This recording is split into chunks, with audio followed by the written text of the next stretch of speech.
Thank you, Professor Ashford. In fact, we had made a discussion with Professor Ashford before we started the panel that in his case, 10 minutes means 15 minutes. So I will do my best because my turn is coming to see if it is truly possible to have the panel only for 10 minutes. I will try to see what the outcome will be. And in fact, I understand that I come from another world in this kind of discussion because as you have realized, I am a lawyer and in fact an administrative. And what my friend Emilio Savouleas suggested to me to talk about is to say a few words about global administrative law. It is a neologism. About 10 years ago, two professors of New York University, I believe they are the fathers of the neologism, Richard Stewart and Benedict Kingsbury. They always write together. Very seldom they write separately. They started the project, and they started a project which they called Global Administrative Law. And the area where they centered their research was mainly, or they started from there, international environmental law and national environmental law. And they started trying to find common ground for a global perception of administrative law.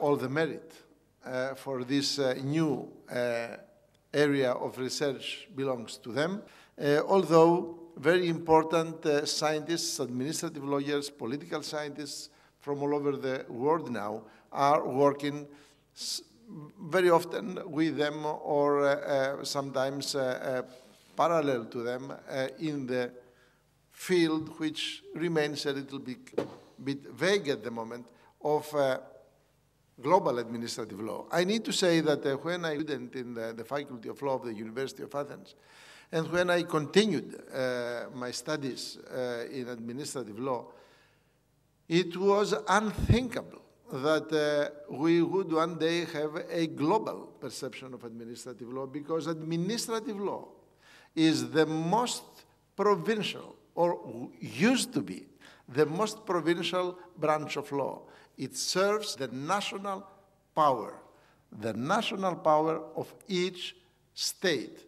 And it was very difficult to export it to others. And I remember that when I was a student in Paris in the 70s, my professor, Jean Rivaux was his name, was teaching comparative administrative law, which was an innovation for those days. And that teaching was not followed by any French student. His students were only Colombian, mainly, or Latin American, and Greeks. But everything has its explanation, and everything comes gradually. Administrative law was at the beginning conceived as the heart of public law. And the distinction between public law and private law started in modern times during the times of absolutism, before 1789, the French Revolution. In those days, lawyers helped the kings of those days to create a powerful mechanism that was the administration, public administration. And in order for this administration to be powerful, public law was needed, in the sense that the possibility of the state to impose its will on the citizens with having no need of any other help, for example, by the judge, this idea was developed and was the basis of the beginning of modern states. In 1789, the French Revolution took this idea that there is an administrative law as a branch of public law, and they took this idea and they continued this idea because it was useful to them. They had made a revolution, and they wanted this revolution to work, and they needed public law to make the revolution stand and develop.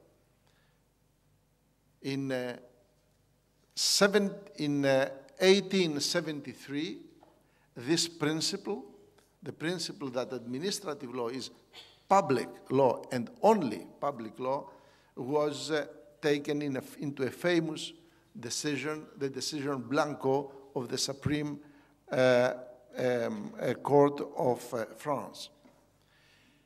By 1921, it was understood in France, in Germany, everywhere, that despite this heritage, public administration was not always working under public law. That public administration could also work under private law. And this, again, was decided in another famous case. I don't need to tell names, of 1921 of the Supreme French Court.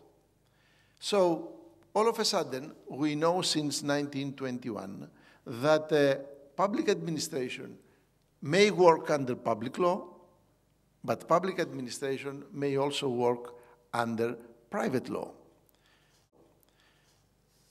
It was not observed by the administrative lawyers, but the conclusion out of this dichotomy is that administrative law is not necessarily public law, because there is one part of the organization and structure and work of public administration which is under private law. This was not truly elaborated upon up to modern times.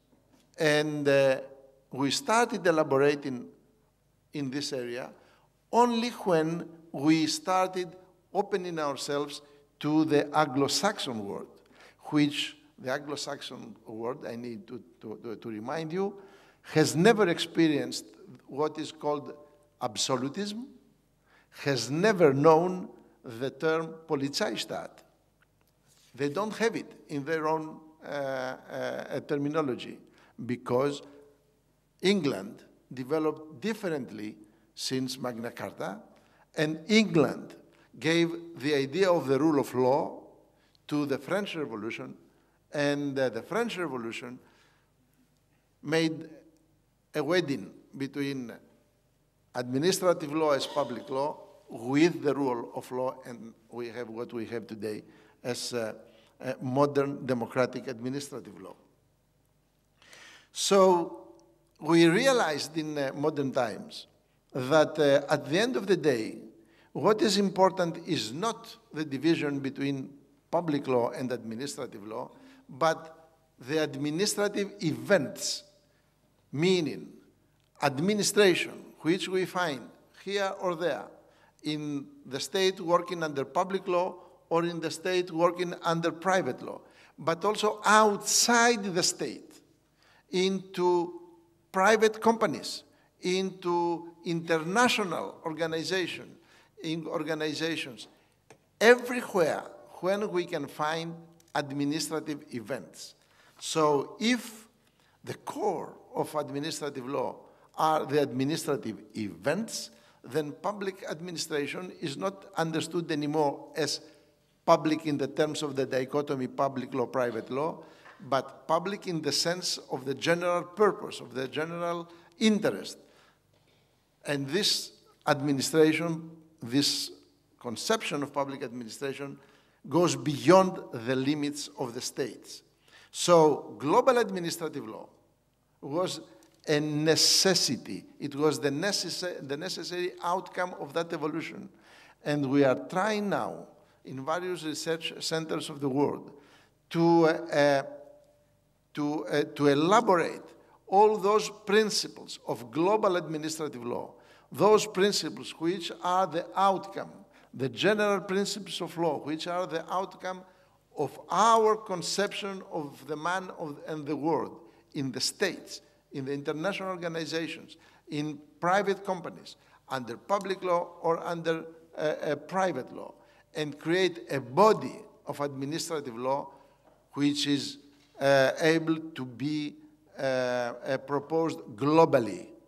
And I believe that this is a major achievement which has transformed the, once upon a time, provincial administrative law into the most globalized, the most international branch of law. This evolution is important for what you are working upon in this conference. And it is important because ideas like transparency, like democratization of procedures, like the possibility of going beyond the state and producing results in administration, all of this is now possible thanks to the instruments which have been developing in the so-called global administrative law. I proved that perhaps it is impossible to make a decent speech in 10 minutes. Thank you.